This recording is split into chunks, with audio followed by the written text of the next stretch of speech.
Recently New York ਦੇ ਵਿੱਚ ਉੱਥੋਂ ਦਾ ਜਿਹੜਾ ਮੇਅਰ ਆ, ਉਹਨਾਂ ਨੇ ਫੈਡਰਲ ਬਿਲਡਿੰਗ ਦੇ ਬਾਹਰ ਜਾ ਕੇ ਪ੍ਰੋਟੈਸਟ ਵੀ ਕੀਤਾ, ਰੈਲੀ ਵੀ ਕੀਤੀ, ਸਰਕਾਰ ਨੂੰ ਕਿਹਾ, ਬਾਈਡਨ ਪ੍ਰਸ਼ਾਸਨ ਨੂੰ, ਵੀ ਭਾਈ ਵਰਕ ਆਥੋਰਾਈਜੇਸ਼ਨ ਥੋੜ੍ਹੀਆਂ ਜਿਹੀਆਂ ਤੇਜ਼ ਕਰੋ, ਕੰਮ ਬੜਾ ਜਿਹੜਾ ਉਹ ਮੰਦਾ ਹੋਈ ਜਾਂਦਾ ਆ।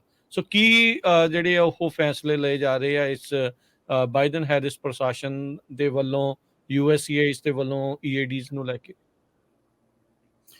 ਜਿਹੜਾ ਤਾਂ ਕਾਨੂੰਨ ਆ ਕਿ ਅਸਾਲਮ ਜਿਹਨਾਂ ਨੇ ਫਾਈਲ ਕੀਤਾ 6 ਮਹੀਨੇ ਤੋਂ ਬਾਅਦ ਹੀ ਉਹਨਾਂ ਨੂੰ ਵਰਕ ਪਰਮਿਟ ਜਿਹੜਾ ਮਿਲਣਾ, ਉਹ ਜਿਹੜਾ ਕਾਨੂੰਨ ਆ ਉਹਨੂੰ ਸਿਰਫ ਕਾਂਗਰਸ ਚੇਂਜ ਕਰ ਸਕਦੀ ਆ ਵੋਟਿੰਗ ਦੇ ਨਾਲ, ਮੈਜੋਰਟੀ ਦੇ ਨਾਲ। ਉਹਨੂੰ ਬਾਈਡਨ ਸਰਕਾਰ ਜਾਂ USCIS ਆਪਣੇ ਲੈਵਲ ਤੇ ਨਹੀਂ ਚੇਂਜ ਕਰ ਸਕਦੀ। ਉਹ ਕਾਨੂੰਨ ਉਦਾਂ ਦਾ ਉਦਾਂ ਹੀ ਰਹਿਣਾ, ਉਹ ਨਹੀਂ ਚੇਂਜ ਹੋ ਸਕਦਾ। ਉਹ 6 ਮਹੀਨੇ ਬਾਅਦ ਹੀ ਰਹਿਣਾ, ਅਸਾਲਮ ਵਾਲਿਆਂ ਦਾ ਉਦਾਂ ਹੀ ਰਹਿਣਾ, ਉਹਦੇ ਵਿੱਚ ਕੁਝ ਨਹੀਂ ਹੋ ਸਕਦਾ। ਪਰ ਅਕਤੂਬਰ 1 ਤੋਂ USCIS ਨੇ ਕਿਹਾ ਕਿ ਜਿਹੜੀ CBP-1 ਐਪ ਦੇ ਰਾਹੀਂ ਜਿਹੜੇ ਆਏ ਆ, ਐਪ ਦੇ ਰਜਿਸਟਰ ਹੋ ਕੇ ਆਏ ਆ, ਜਾਂ ਜਿਹਨਾਂ ਨੂੰ ਬਾਰਡਰ ਤੇ ਸਰੈਂਡਰ ਕੀਤਾ ਸੀ, ਜਿਹਨਾਂ ਨੇ ਹਿਊਮੈਨਿਟੇਰੀਅਨ ਪੈਰੋਲ ਵਗੈਰਾ ਦਿੱਤਾ ਗਿਆ, ਉਹਨਾਂ ਨੂੰ 6 ਮਹੀਨੇ ਦੀ ਵੇਟ ਕਰਨ ਦੀ ਲੋੜ ਨਹੀਂ। ਉਹ ਰਾਈਟ ਵੇ ਜਿਹੜਾ ਆ ਕੇ ਨਾ ਕੰਟਰੀ ਦੇ ਵਿੱਚ ਐਂਟਰ ਕਰਦੇ ਸਾਰੀ ਆਪਣਾ ਜਿਹੜਾ ਵਰਕ ਪਰਮਿਟ ਫਾਈਲ ਕਰ ਸਕਦੇ ਆ। 90 ਦਿਨ ਦੀ ਬਜਾਏ ਉਹਨਾਂ ਨੂੰ 30 ਦਿਨ 'ਚ ਦਿੱਤਾ ਜਾਊਗਾ। ਮਤਲਬ ਕਿ ਉਹ ਰਾਈਟ ਵੇ ਬੰਦਾ ਪਹਿਲੇ ਮਹੀਨੇ ਉਹਨੂੰ ਵਰਕ ਪਰਮਿਟ ਮਿਲ ਜਾਊਗਾ, ਜਿਹੜਾ ਐਪ ਦੇ ਰਾਹੀਂ ਆ ਰਿਹਾ ਜਾਂ ਜਿਹਨੂੰ ਹਿਊਮੈਨਿਟੇਰੀਅਨ ਪੈਰੋਲ ਮਿਲਿਆ ਵਾ। ਉਹ ਕਹਿੰਦੇ ਕਿ ਇਹਦਾ ਰੀਜ਼ਨ ਇਹ ਆ ਕਿ ਲੋਕਾਂ ਨੂੰ ਆਪਾਂ ਇਨਸੈਂਟਿਵ ਦੇਣਾ ਕਿ 2 ਨੰਬਰ 'ਚ ਬਾਰਡਰ ਨਾ ਟੱਪੋ, ਲੀਗਲੀ ਆਓ, ਤਾਂ ਕਿ ਤੁਹਾਡੇ ਕੋਲ ਪਹਿਲੇ ਦਿਨ ਹੀ ਜਿਹੜਾ ਕੰਮ ਕਰਨ ਦੀ ਆਪਸ਼ਨ ਹੋਵੇ, ਫਾਈਲ ਕਰਨ ਦੀ ਆਪਸ਼ਨ ਹੋਵੇ। ਤੇ ਜਿਹੜਾ ਇੱਕ ਇਹਦੇ ਵਿੱਚ ਹੁਣ ਫਾਇਦਾ ਇਹ ਹੋਇਆ ਕਿ ਉਹਨਾਂ ਕੋਲ ਹੁਣ ਇਹ ਜਿਹੜਾ ਸਾਰਾ ਕੁਝ ਕਰਨਾ, ਇਹ ਹੁਣ ਸਾਡੇ ਲੋਕਾਂ ਲਈ ਵੀ ਫਾਇਦਾ ਹੋ ਜਾਊਗਾ। ਉਹ ਕਹਿੰਦੇ ਕਿ ਜਿਹੜਾ ਵੈਲਿਡਿਟੀ ਪੀਰੀਅਡ ਸੀਗਾ ਨਾ, ਜਿੱਦਾਂ ਹੁਣ 2 ਸਾਲ ਦਾ ਦਿੰਦੇ ਸੀਗੇ ਅਸਾਲਮ ਵਾਲੇ, ਉਹ ਹੁਣ ਇਹਨਾਂ ਨੇ 5 ਸਾਲ ਦਾ ਕਰ ਦੇਣਾ। ਉਹ ਵਧਾ ਦੇਣਾ ਇਹਨਾਂ ਨੇ। ਹਾਂਜੀ, ਇੱਕ ਤਾਂ ਇਹ ਹੈ ਕਿ ਤੁਹਾਨੂੰ ਹੁਣ ਸਿੱਧੇ 5 ਸਾਲ ਤੁਹਾਨੂੰ ਖੁੱਲੀ ਛੂਟ ਮਿਲ ਜਾਣੀ ਆ।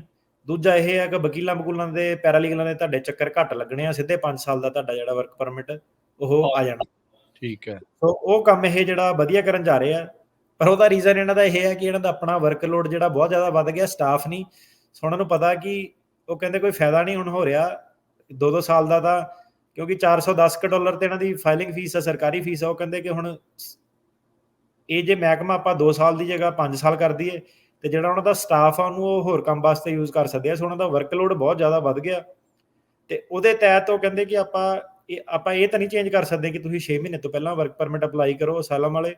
ਪਰ ਉਹ ਕਹਿੰਦੇ ਕਿ ਸਾਡੇ ਕੋਲ ਇਹ ਪਾਵਰ ਜ਼ਰੂਰ ਆ ਕਿ 2 ਸਾਲ ਦੀ ਬਜਾਏ ਹੁਣ ਤੁਹਾਨੂੰ ਜਿਹੜਾ 5 ਸਾਲ ਦਾ ਵਰਕ ਪਰਮਿਟ ਜਿਹੜਾ ਦੇਵਾਂਗੇ। ਸੋ ਉਹਦਾ ਕਾਫੀ ਲੋਕਾਂ ਨੂੰ ਜਿਹੜਾ ਫਾਇਦਾ ਹੋ ਜਾਣਾ। ਸੋ ਇਹ 'ਚ 2 ਚੀਜ਼ਾਂ ਹੋ ਗਈਆਂ, ਇੱਕ ਤਾਂ CBP-1 ਦੇ ਜ਼ਰੀਏ ਆ ਰਹੇ ਆ, ਜਾਂ ਹਿਊਮੈਨਿਟੇਰੀਅਨ ਪੈਰੋਲ ਦੇ ਜ਼ਰੀਏ ਜਿਹੜੇ ਆਏ ਆ, ਉਹਨਾਂ ਨੂੰ 1 ਅਕਤੂਬਰ ਤੋਂ ਆਉਂਦਿਆਂ ਹੀ ਅਮਰੀਕਾ 'ਚ ਆਉਂਦਿਆਂ ਹੀ ਵਰਕ ਪਰਮਿਟ ਅਪਲਾਈ ਕਰਨ ਦਾ ਮੌਕਾ ਮਿਲ ਜਾਣਾ ਆ। ਉਹ 6 ਮਹੀਨਿਆਂ ਦੀ ਵੇਟ ਉਹਨਾਂ ਦੇ ਲਈ ਨਿਕਲ ਜਾਣੀ ਆ। ਪ੍ਰੋਸੈਸਿੰਗ ਟਾਈਮ ਉਹਨੂੰ ਘਟਾ ਰਹੇ ਆ, ਮੈਨੂੰ ਲੱਗਦਾ 90 ਦਿਨ ਤੋਂ 30 ਦਿਨ ਦੇ ਉੱਤੇ ਕਰ ਰਹੇ ਆ ਕੁਛ, ਉਹ ਉਹਨਾਂ ਦੀ ਕੋਸ਼ਿਸ਼ ਕਰ ਰਹੇ ਆ। ਤੇ ਵਰਕ ਪਰਮਿਟ ਦੀ ਜਿਹੜੀ ਮਿਆਦ ਆ, ਉਹ 2 ਸਾਲ ਤੋਂ ਵਧਾ ਕੇ 5 ਸਾਲ ਜਿਹੜੀ ਉਹ ਕਰਨ ਜਾ ਰਹੇ। ਇਹ ਕੀ ਸਾਰਿਆਂ ਦੇ ਲਈ ਇਹ 5 ਸਾਲ ਹੋਣੀ ਹੈ, ਜਾਂ ਸਰਟਨ ਕੇਸਿਸ ਦੇ ਵਿੱਚ ਇਹ ਸਿਰਫ 5 ਸਾਲ? ਸਰਟਨ ਕੇਸਿਸ ਦੇ ਲਈ ਇਹ ਹੋਣੀ ਹੈ।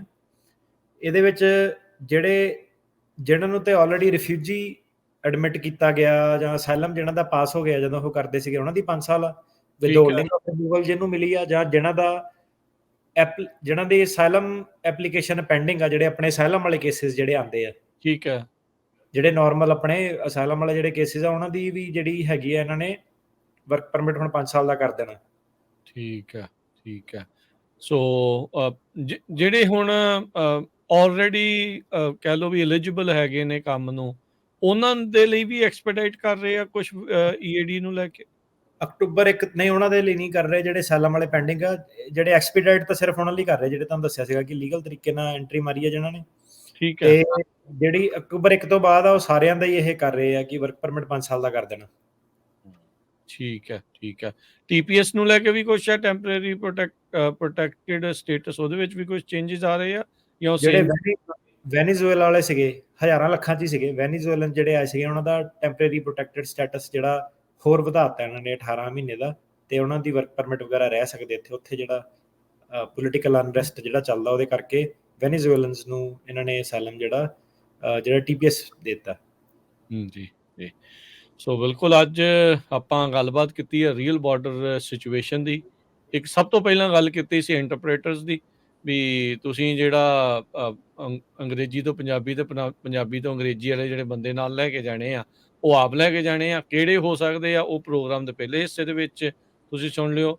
ਤੇ ਦੂਜੀ ਤੁਹਾਨੂੰ ਰੀਅਲ ਬਾਰਡਰ ਦੀ ਸਿਚੁਏਸ਼ਨ, ਬਾਰਡਰ ਤੇ ਕਿੰਨਾ ਸ਼ਿਕੰਜਾ ਕੱਸਿਆ ਹੋਇਆ ਆ, ਬਾਈਡਨ ਪ੍ਰਸ਼ਾਸਨ ਨੇ ਉਹਦੇ ਬਾਰੇ ਦੱਸਿਆ, ਕਿੱਦਾਂ ਕਨਵਿਕਸ਼ਨਸ, ਇੰਡਾਇਟਮੈਂਟਸ ਸਾਰਾ ਕੁਛ ਚੱਲ ਰਿਹਾ ਆ। ਤੇ ਇੱਕ ਈਏਡੀ ਨੂੰ ਲੈ ਕੇ ਆਪਾਂ ਗੱਲ ਕੀਤੀ ਆ ਵੀ ਇਹਦੇ ਵਿੱਚ ਮਿਆਦ ਵੱਧ ਰਹੀ ਆ, ਕੁਛ ਕੇਸਾਂ ਦੇ ਵਿੱਚ 5 ਸਾਲ ਦੀ ਜਿਹੜੀ ਮਿਆਦ ਆ ਉਹ ਹੋ ਜੂਗੀ। 1 ਅਕਤੂਬਰ ਤੋਂ ਇਹ ਜਿਹੜੇ ਚੇਂਜਿਸ ਆ ਈਏਡੀ ਦੇ ਵਿੱਚ ਆ ਰਹੇ ਆ, ਇੰਪਲੋਇਮੈਂਟ ਆਥੋਰਾਈਜ਼ੇਸ਼ਨ ਡਾਕੂਮੈਂਟ ਜਾਂ ਵਰਕ ਪਰਮਿਟ ਕਹਿ ਲਓ, ਵੀ ਉਸ ਨੂੰ ਜਿਹੜਾ ਉਹ ਲੈ ਕੇ ਕੌਣ ਆਉਂਦਿਆਂ ਹੀ ਅਪਲਾਈ ਕਰ ਸਕਦਾ ਆ। ਇਹ ਸਾਰੀਆਂ ਚੀਜ਼ਾਂ ਦੇ ਲਈ ਪ੍ਰੋਗਰਾਮ ਦਾ ਜਿਹੜਾ ਪਹਿਲਾ ਹਿੱਸਾ ਉਹ ਤੁਸੀਂ ਇੱਕ ਵਾਰੀ ਫਿਰ ਸਾਰਾ ਸੁਣ ਲਿਓ।